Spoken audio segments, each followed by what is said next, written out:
Hey everyone, welcome to the Lockdown Living podcast, where every episode we take some time to look at the unique circumstances we find ourselves in and how we can best embrace the day, make the most of the moment, and live for God in all we do.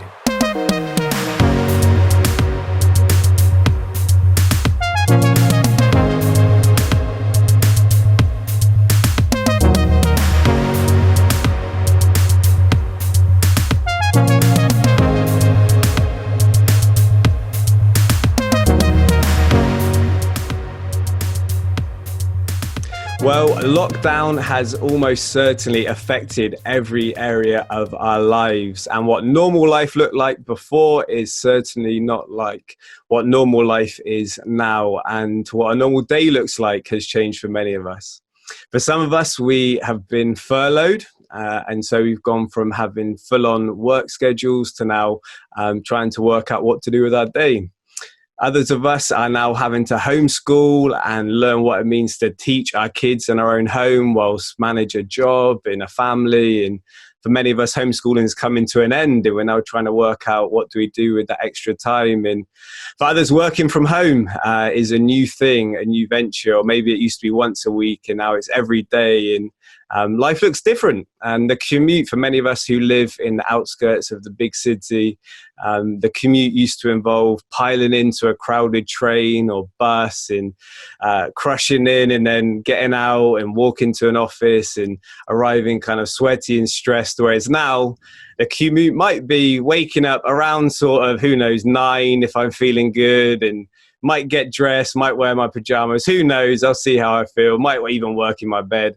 And so life is very, very different. And for some, we're even busier and our work has increased and we're around people who are in a different place. And there's all these things we're trying to navigate. And the question we're wanting to explore today is, how do we build in healthy daily rhythms and routines? Is there a way that we can navigate lockdown, and not just lockdown, but life beyond it, with all of its pressures and responsibilities, in a way in which we're not just surviving, but we're thriving and we're connecting with God and connecting with others, and not just always feeling busy and overwhelmed and behind and struggling? Is there a way in which we can build in healthy rhythms in a culture that doesn't really prize healthy rhythms? So that's what we're going to be looking at today in this episode of Lockdown Living. And I'm so pleased to be joined by some amazing guests. We have Lola, we have Hannah, and we have Roger. You guys doing all right? Yes, thank you. Yes, thank you. Great. All right. Well, let's just dive right in. So the thing I love about this morning is all of us of today's podcast is that all of us are in different life stages and have different family setups. And some of us, myself, no kids, some with kids who have grown and have their own kids, some with young, all sorts of different things. So to begin with, it'd just be helpful to just hear from each of you of, what does life look like for you at the moment? So kind of in terms of work and family and all of that. And then what does a day look like, an average? And if there's not a normal day, then there's not a normal day. But what does a normal sort of day look like for you at the moment? So Roger, why don't we kick off with you? What's going on in your life at the moment? Well, first of all, I ought to say that for retired people, and this is a generalisation, a lot of the rhythms and disciplines you need to learn to prosper in retirement are similar to those that you need to prosper in lockdown, especially during the winter months. So I had a heart attack and retired early 16 years ago. So obviously God knew I was a slow learner. And I've had a lot of practice at developing some of these rhythms. But a normal day for us would be, my alarm goes off at 7:15, which gives me about an hour and a half before Jan joins the land of the living. And, I'm guessing she's not a morning person then. That's right.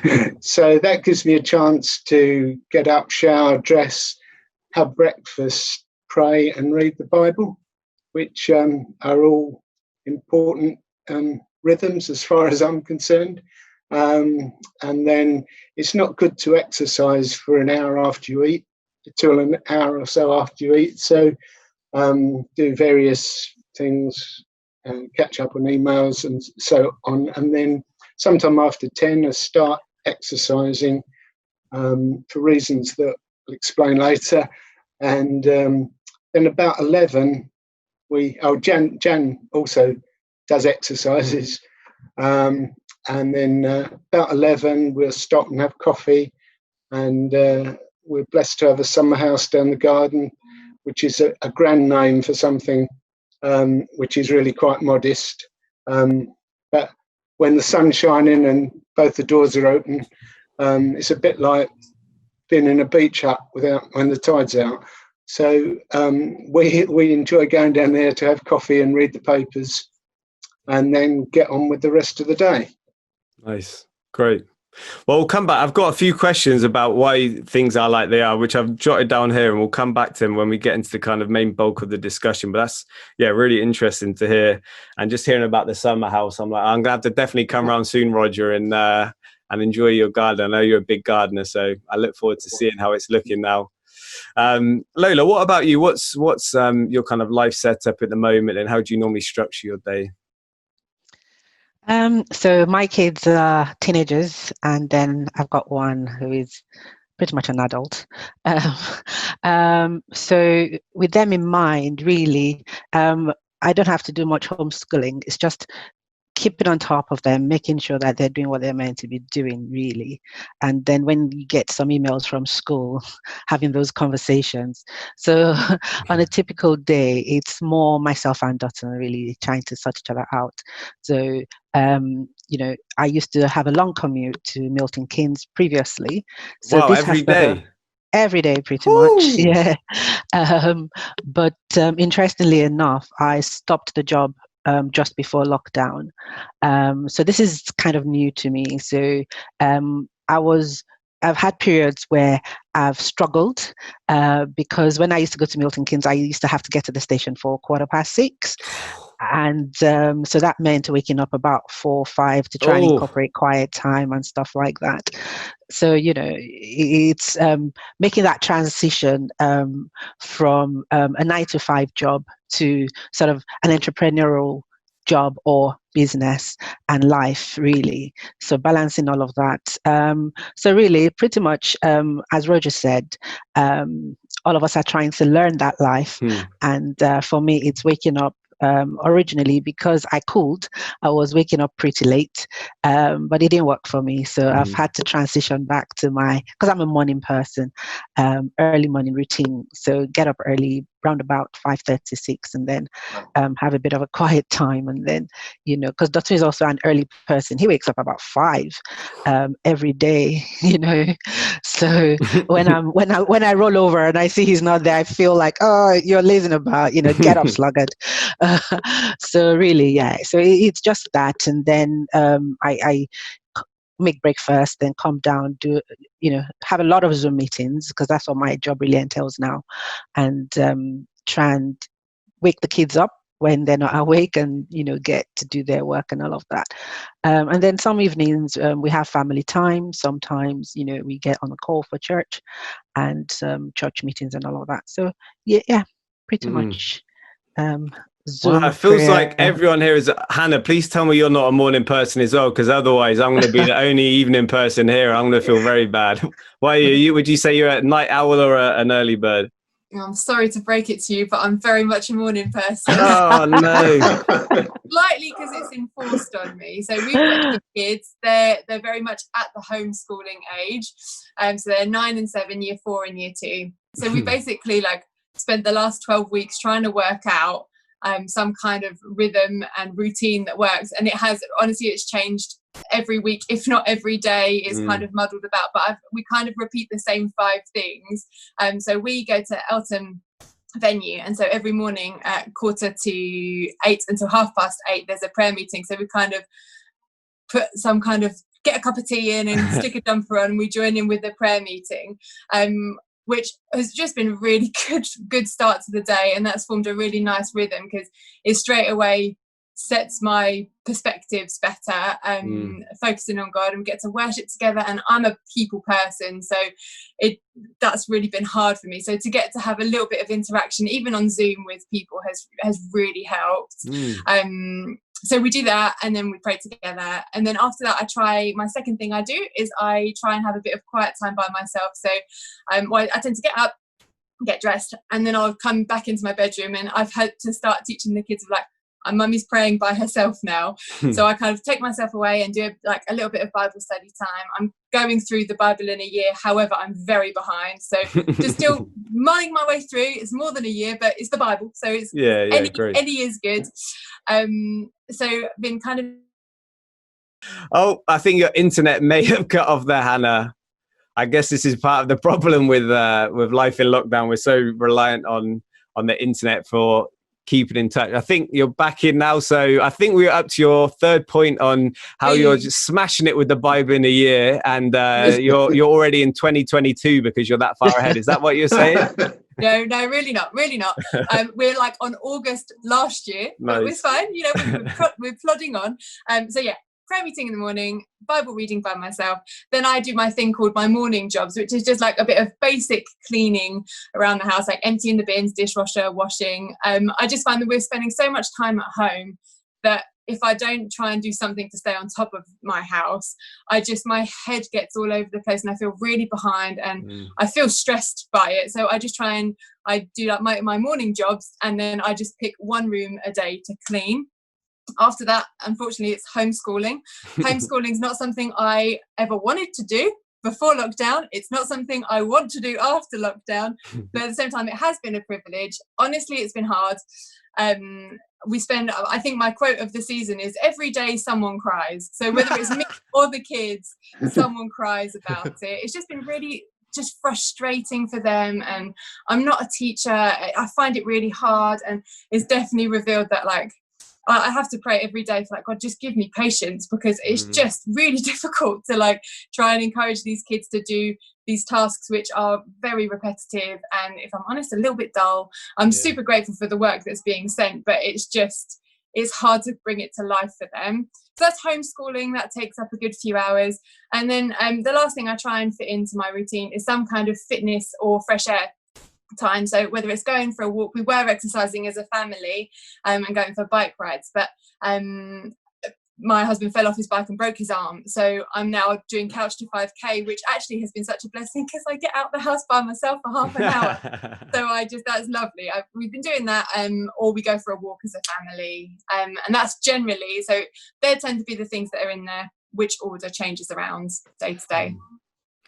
Amazing. Wow. Well, the thing I love about it is there's overlaps between our different lives, but there's a lot of differences as well. And I suppose it naturally leads on to the next question is, how do you build in, or how do you know what are the important things to put in, and how do you stick to it? Now, obviously, it sounds like you guys are all morning people and relatively good, although I know none of you have claimed to be perfect with daily disciplines, but you're putting this stuff in.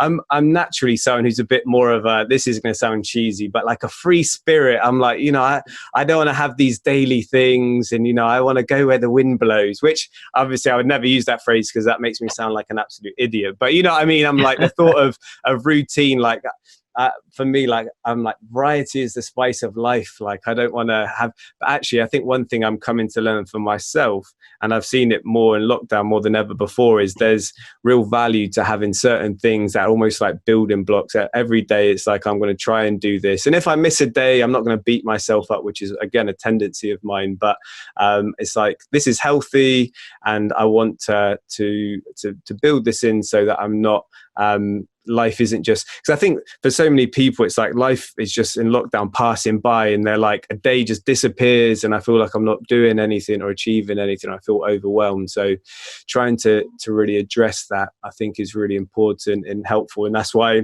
I wanted to have you guys on here to speak about this. So I suppose the next question then is, how did you decide? You've just said what your day looks like, but why does your day look like, other than the fact of, like you're saying, Hannah, your kids get up, so if you didn't want to get, then eventually they're going to force that. But how do you know what routines to put in, and how do you, and during lockdown, has that been harder or easier? Lola, why don't we, it sounds like you've had quite a big change recently. How did you work out as you're restructuring your life? How did you work out how to do it? Like I said earlier, it was initially, trying to understand, the differences between, the pivot, 9 to 5 to, coming to home working and a career, a business rather. I mean, for me, I think what has really helped me is the fact that I picked up journaling just as I came into this lockdown period. So what that has helped me to do is, like in the mornings, I sort of also remember to be grateful for certain things. So whilst journaling, I sort of remember 3 things I'm grateful for today. So that sort of sets my heart in the right place to know that, it's the grace of God, it's the mercy of God, and I just have something to be consciously and intentionally thankful for.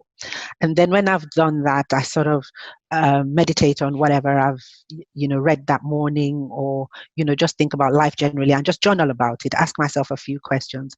And that has helped me to sort of remain focused. And, but I must confess that, I'm a stickler for to-do lists, and for order. I'm very analytical and all of that. So without a to-do list, I'm a mess. I have to write it down. If you want me to do something for you, if I don't have it on my list, it's not going to happen, basically. So that's just who I am. But also, just like Hannah, I think she mentioned something. I was like, oh, that's so me, because if I have it on my list and I don't accomplish it, I start getting stressed because that list gets longer. But the way I've been able to manage that during this period is like, because I'm always going, oh, time's going. But then I've come to realize that it's not really about managing time. It's about prioritizing, my life. Yeah. So it's about understanding, what is my life about? What are the categories of my life? And how do they rank, really?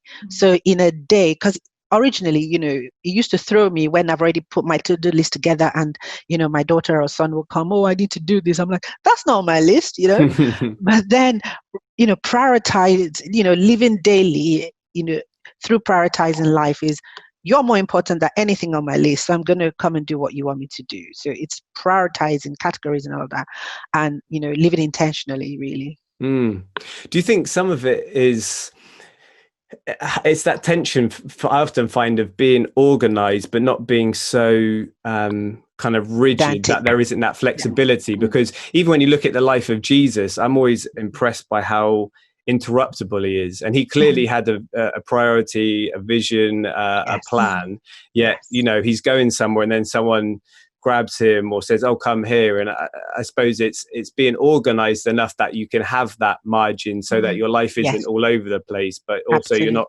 so with your head down that if there's a need, you're not able to respond. Is that kind of what you're saying? Yes, absolutely. Spot on. Nice. I'm a list person too. I have these little, as much as I'm a modern man, I have bits of paper with lists every day I write out. Yes. I'm all about my notes, and and there's something satisfying, isn't there, about crossing through a job? Oh, yes. I don't know what it is. Oh, yes. Why does that bring such satisfaction? But it does. I don't know. But it's a sense of accomplishment, I think. Yeah, and that's nice, even just having those little wins, as it were, throughout the day. I've achieved something. And absolutely. Yeah. I mean, Roger, for you, obviously now you worked in a kind of, quite an intense job for many years, but now you're retired. How do you kind of get through your day with the sense of, I'm doing, I'm not just floating through life? What do you put in place so that it feels like, okay, no, I'm actually I have purpose and meaning, and I'm doing what God's called me to? Yeah, well, I think during lockdown, having a vision really has been absolutely crucial. It says in the Bible, doesn't it, that where there's no vision, the people cast off restraint. And it's easy just to, I'm quite a contemplative sort of person, so I could easily lose hours, without a vision. And I think we didn't have the pressures that my fellow guests have had, because we have time. But the challenges for us is, one, fear, because I've had various health conditions. I have a heart condition and a lung condition. So initially, Jan was very anxious for me. And I think I just put it down to the Spirit of God, that something rose up within me, and I just felt I need to lead my family through this period. And I felt faith rising that we're going to come out of this stronger physically and spiritually than what we went into it. And so it was a question of deliberately organising ourselves to that end. That's great. And so, you know, I have a Heartwise video that that I play and do the exercises, and because I've been on steroids for a number of years, it reduces your bone density. So I have some weights and use those to build bone mass. And Jan has a hip and back problems, so she does exercises to keep her mobile. And then it's because we're shielding and can't actually leave the premises, there's a whole issue of not being able to go for walks and that sort of stuff. And so exercise therefore becomes more important.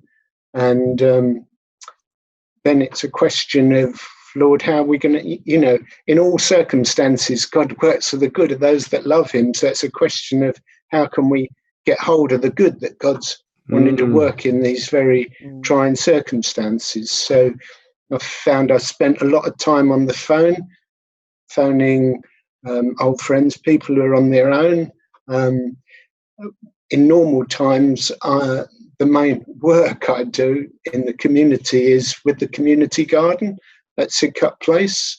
And so phoning volunteers and putting out safe working guidelines for those that can get out and actually spend their hours exercise in the community garden. So been doing stuff like that. And it's really to lay hold of that for which God laid hold of us, I guess. I love what you're saying about taking hold of the good, Roger, because I think it's so important, whatever season, whether it's coronavirus or unexpected circumstances that could come at any stage of life, it's trying to embrace what is it that God could have for us today.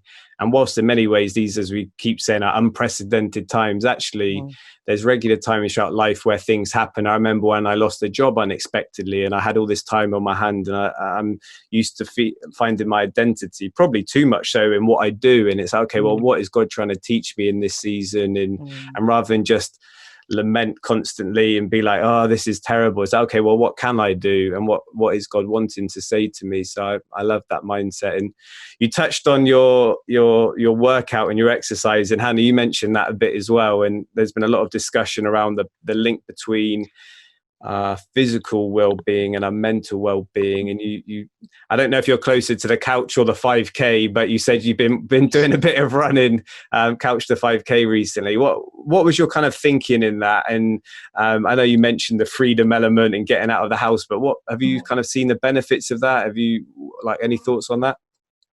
So I am definitely firstly closer to the couch than the 5K.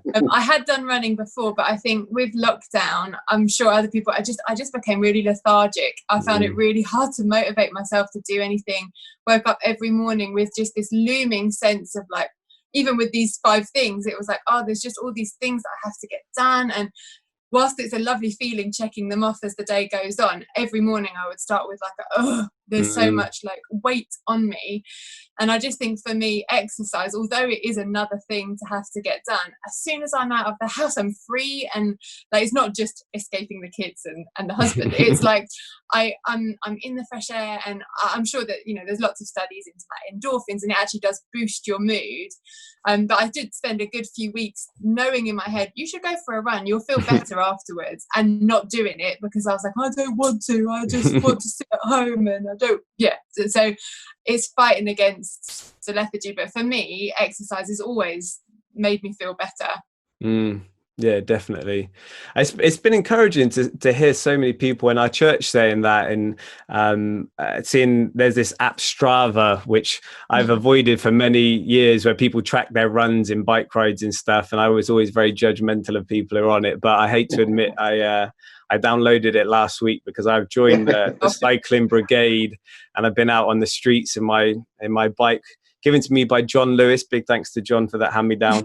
And I, again, hate to admit it, but I bought some padded cycling shorts from eBay last week. And you've reached, I always kind of made fun of the whole cycling gang. And now I feel like I'm gradually becoming one of them. So, but all jokes aside, like it's just, especially when the weather's been so nice. I know the last couple of weeks haven't been, but I think it was the sunniest May since records began. And now, it's summer, and there's just something about being outside and your body moving, because I think for a lot of people, including myself, a lot of my life is now sat down, of people working at home.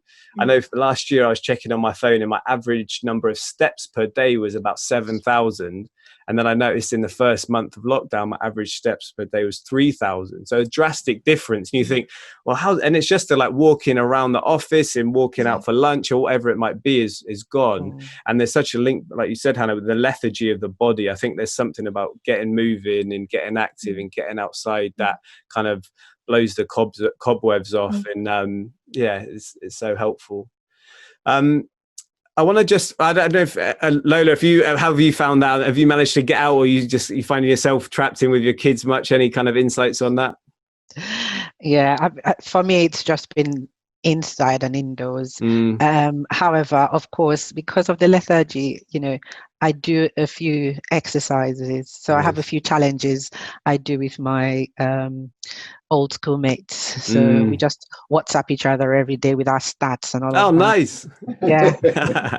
I think I'd get very competitive if I did that. But it's the link, even like with thinking about just kind of even like healthy eating. I know one thing a lot of people have talked about is the challenge of being at home and constant snacking and, all that kind of stuff. And the link between body and mind. And I guess you could obviously say spirit as well. There's such a link, isn't there? And it's interesting. I noticed probably in the end of April, I was just feeling a bit low spiritually and emotionally. And then I realized I hadn't really been eating well or exercising, and we can kind of underplay as Christians. We can just talk about, it's just important we do this to grow in our spiritual life. Just make sure you read 8 chapters a day. And obviously spending time in the word is so important, but we're not separate beings. They're all important. So it's important we look after each element of our being to grow spiritually.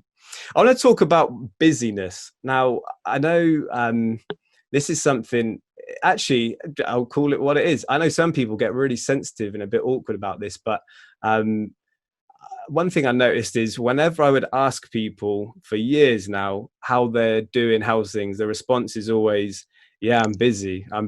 And there's never any sort of recognition of, is that unhealthy? Is that, it's almost like a badge of honor in our culture of busyness equals, I'm important, I'm needed, I'm valued.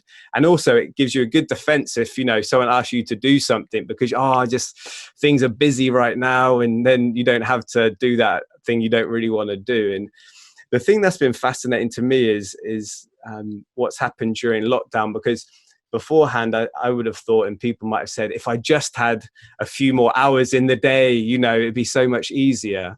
But what's happened is during lockdown, we've had that extra time for a lot, not everyone, but for a lot of people, either on furlough or without the massive commute.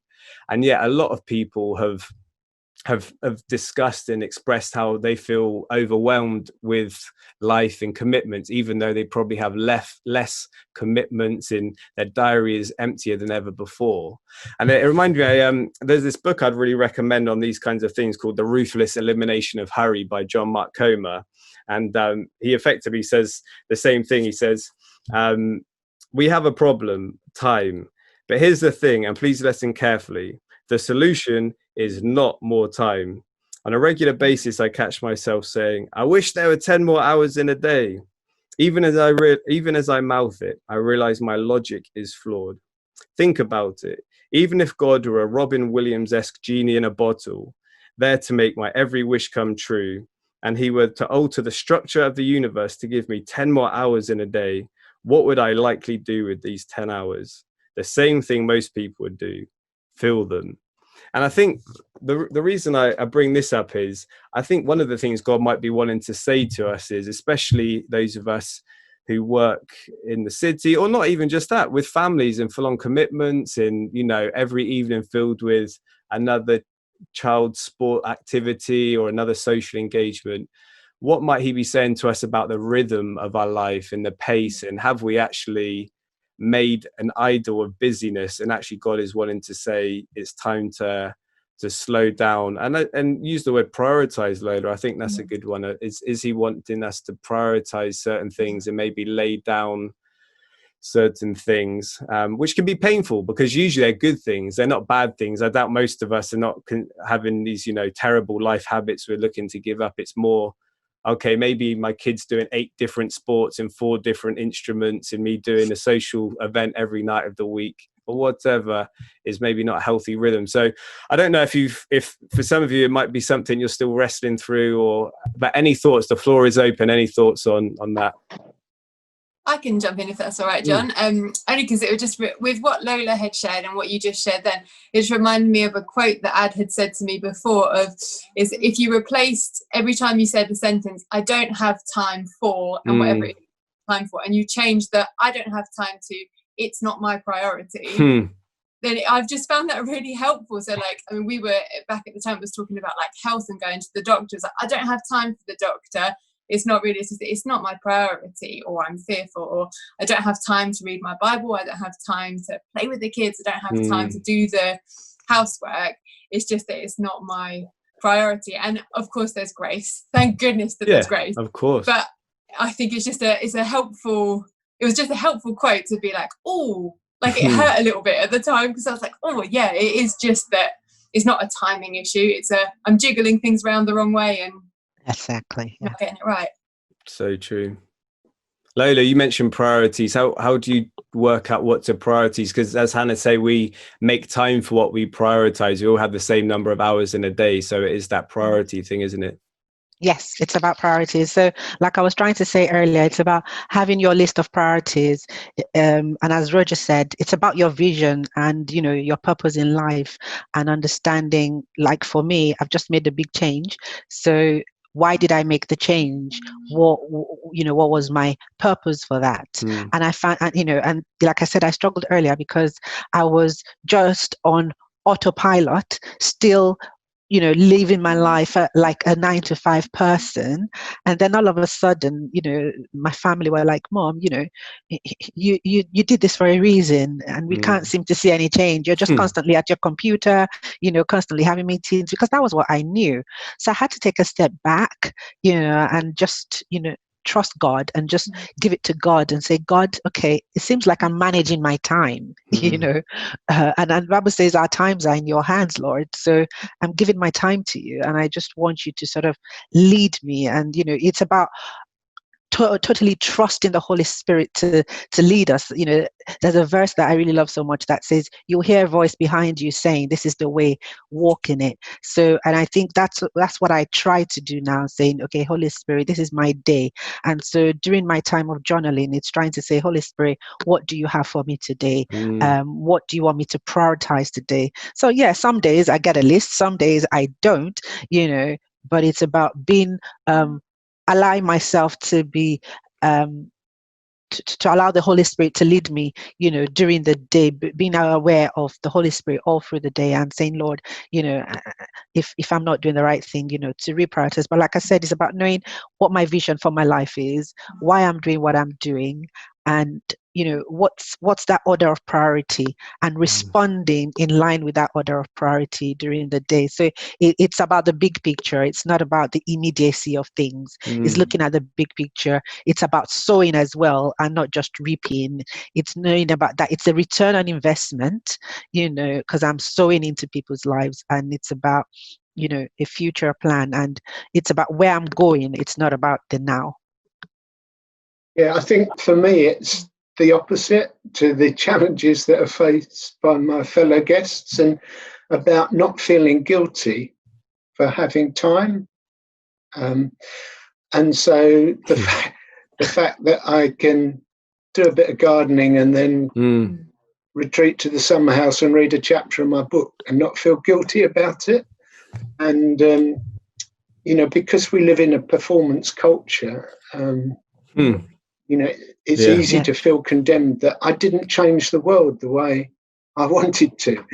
And yet enjoy being a son of God, and having gone through a couple of life-threatening episodes, just enjoying every day and giving thanks for every day. And okay, so I might not be changing the world in which I wanted to, but I can enjoy being a son of God, his presence. Oh no, that's great. And I think what you're saying is also relatable to people of all ages, not just retired people, because one of the biggest lessons because I'm the same as you, I probably find, and in an unhealthy way, my identity in my productivity and my success and what I achieve and all that kind of stuff. And as a result, the thought of resting or pausing feels like not just a waste of time, but I can feel guilty about that. But I'd say one of the biggest revelations God's given me in the past year was the importance of rest. And even just on the productivity front, if you're always giving out go, and you never do pause to rest, then long term you're going to burn out and you're not going to be as productive. And also just on the kind of connecting with God thing, I think for me, one thing I find is if I'm just go, it's very easy for my heart to become distant from God. And just having those moments, like you see Jesus, even in all of his, because you look at Jesus's life and in some ways you're like, Jesus, like, why did you keep going out into the quiet place or like running away from the crowd? And you only did 3 years of ministry. Like, if I was Jesus's manager, I'd be like, we need to change things because you haven't got a great understanding of productivity of Jesus. Like, I'm not sure the team you've got and all these, but actually he obviously just had a different understanding of what success was. And and that challenges me whenever I look at Jesus and think he's got a few things he needs to sort out. I then think it's probably not him that needs to change.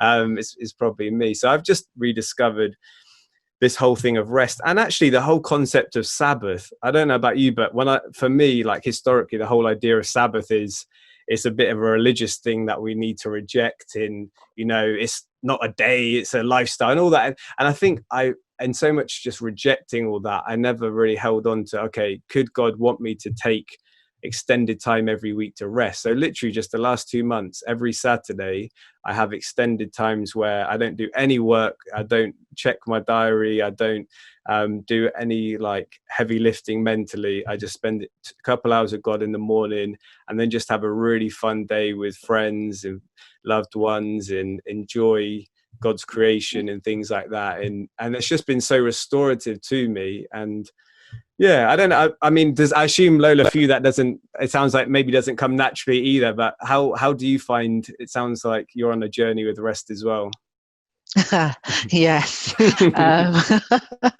So my older daughter constantly says, Mom, you never stop. You just don't rest, But just like yourself, I'm now making a conscious effort to, and it's interesting, just what you said, because I think God has been speaking to me about rest and Sabbath and, and pretty much everything you said about, Jesus taking those times out during the day to pray.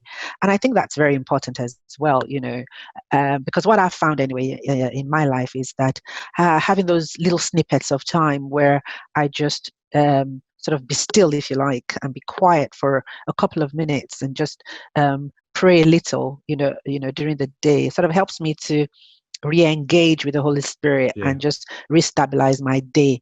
And I find that, for example, yesterday is a typical example where my younger daughter started school, so already in my mind, I knew, okay, today I'm going to have to make sure I get up early, make her food, get her to school, pick her up, and, thinking that in between all of that, I'll be able to get some work done.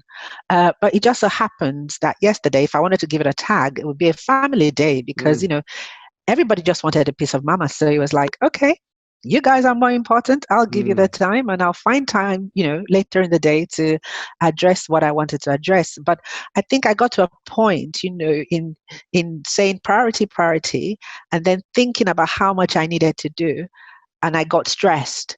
But then as soon as I was able to identify that, I just went off and just thought, okay, it's better to go and pray about this. So I just went to spend some time, worshiping and praising and just, chilling really. And by the time I finished all of that, I felt a bit better. So yeah, so that's great. yeah. And for you, like obviously with young kids, you're still on that journey of working out like how to have rhythms, not just in your own life, but you've got your family to work out. And as Lola kind of referenced to there, it can be a lot more complicated when you've got that. How do you with all the things, and I know it's very different now because they've come to an end, but thinking after lockdown, with all the things your kids would want to do and all the after school activities and clubs and all the kind of pressures that our modern society puts on us that parents need to do, what are your current thoughts? Maybe you're like, I'm going to change completely from I was before lockdown. I don't know. But what are your thoughts on how you kind of get healthy rhythms for yourself and for your family and for your kids that put God first and don't necessarily just conform to what society looks like? I think it's a really good question. And I'd be lying if I said, I've worked it out. Here's what's the plan for after lockdown. We've never massively done the extracurricular activities. We've kind of always just tried to be a bit more so our kids are a bit different in that they've never sort of said, I want to do XYZ clubs and I want to fill up all my time, and a lot of their friends do that. But I think it buys into what Roger was saying earlier is like this achievement culture, and I think parents feel like they're failing their kids if their kids don't have access to all of these clubs. Financially, we couldn't give them that. We couldn't give them all the clubs that they ever wanted to do. And my mum has always just been really instrumental in making me feel better about that, of like, they have got a loving home, they're being taught about the love of Jesus. And actually for us, like, just as a side note, lockdown's been incredibly fruitful. Like, both of our kids became Christians during lockdown. Hey, amazing. It's been great. But I mean, and if you know us, we're not the most organized, we're not the most diligent, but I love that God has used our meager offerings and he's multiplied it and he's done stuff. So yeah, I don't know what it'll look like going forwards. There are clubs that I sort of think, yeah, that's a really nice thing to do. Like, I love music. I think that's a really cool thing to do. But I don't think we'll change a tremendous amount because we weren't doing excessive clubs in the first place. But I think trying to work out it's an ongoing journey during lockdown. Like, how do I prioritize doing Bible time with the kids as well as my own, and how all of that, it all has to juggle. But I mean, I think what you said actually about resting, it's so true. I'm definitely going to try and take a bit of that, because it can just be so easy that every day has just bled into the next and nothing feels that different at the moment. So even maybe there'll be a day when I won't do the washing or something. Get a day off from that just to be with the kids and family. Be a work in progress for me, basically. Yeah, that's great. Well, it's funny, even like you mentioned about one day not doing the washing.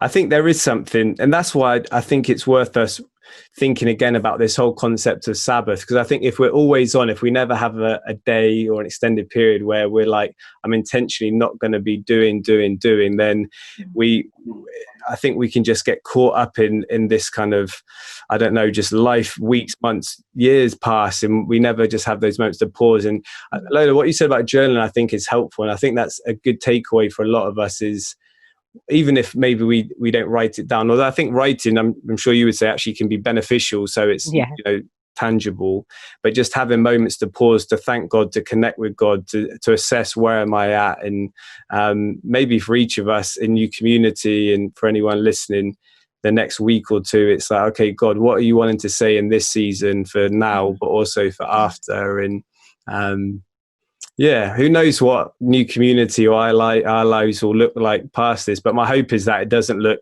just like it did before. It'd be such a shame if we all just went back to the same routines and the same idols or the same, insecurities.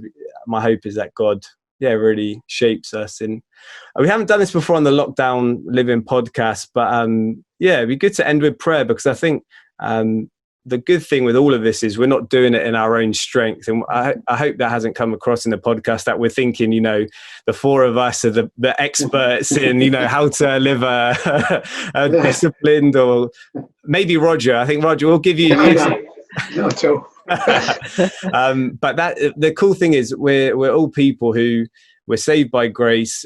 God doesn't love us anymore if we have the perfect daily routine, but he loves us enough to want to bring us freedom, and for us to know a life and life to the full. And all of these things we talked about are ways that we can know him more and know freedom in. And we have the Holy Spirit. So we're not on our own. We're not just trying to do it off our own strength, but he's with us, as we talked about on Sunday. Christ in us, the hope of glory. He's with us and in us. Praise God, it's not all about our gifts or our abilities, but he's with us. So Lola, would you mind just praying for us to close? Is that all right? Yeah, sure. Thanks. Thank you, Jesus. Father, we thank you for this time of fellowship and this time of understanding one another better, and our lives better.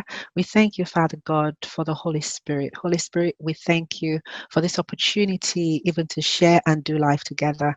We pray that everything we've said today, that you will take it, you will multiply it, and you will cause it to yield fruit in our lives and in the lives of all the people listening.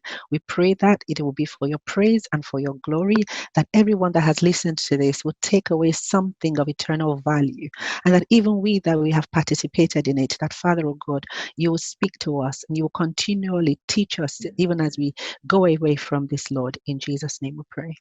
Amen. Amen. Amen. Hey, well, thank you so much for joining me, guys. I'm definitely encouraged and challenged and inspired by you. And yeah, it's so good to be your brother and be part of the same church as you. And hopefully in the not too distant future, we'll be able to be in the same building, and hopefully without full PPE and 2 meters apart and all that kind of stuff. So yeah, hopefully sometime soon. But thanks so much for joining me, and thanks to all of you who are listening and watching in, and God bless you. And yeah, have a great week. Thanks everyone. Thank you.